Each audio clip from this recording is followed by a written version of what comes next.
Hello mga idol, ayan, gumagabi na. Gumagabi na idol. Ayan, pahabol itong aking video mga idol. Oo, yan. Pasensya na mga idol, ngayon lang uli ako makakapag long voice sa aking YouTube channel. Ayan, may sasagutin akong nambabas sa akin mga idol. Ayan, para sa'yo idol, didiretsuhin ko na. Oo, kasi yung pambabas mo sa akin, na-accept ko mga idol. Hindi ako nagagalit, pero kina-challenge ko pa yung sarili ko dahil do sa sinabi mo. Yes idol, isa akong construction worker na laging madumi. Oo, madungis idol. Sa madaling salita, madungis kasi construction worker nga mga idol. Oo. Yung pambabas mo sa akin idol, eh, totoo.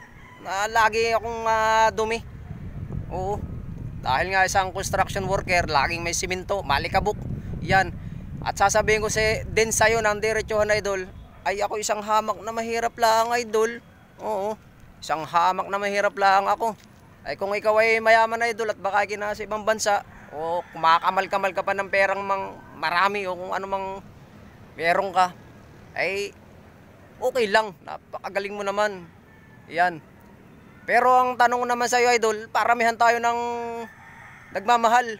Yan. Yung nagmamahal ba, yung sumusuporta sa ating buhay. Oh. Idol, ang aking problema ay totoo. Isang gabundok na problema ang dinadala ko ngayon.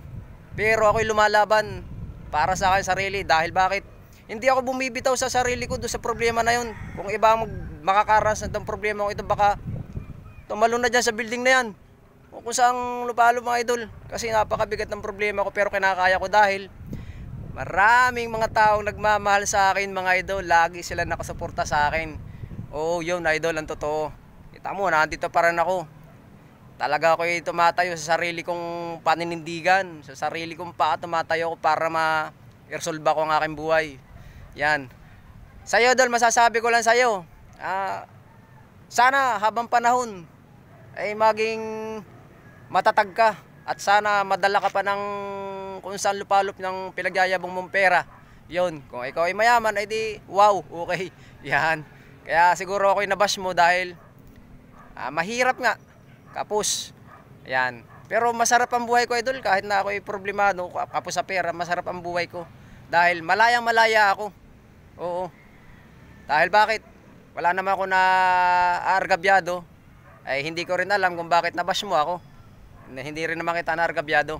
Yun. Idol, hindi ko nakakahabaan. Yun lang sagot ko lang doon sa pambabas mo. Na sana huwag ikasasama ng loob mo dahil yung bash mo sa akin, pambabas mo, inaccept ko at yung salita mo na ginawa mong hindi magandang pakinggan ay gagawin kong challenge para sa sarili ko. So yun mga idol, mga subscriber ko.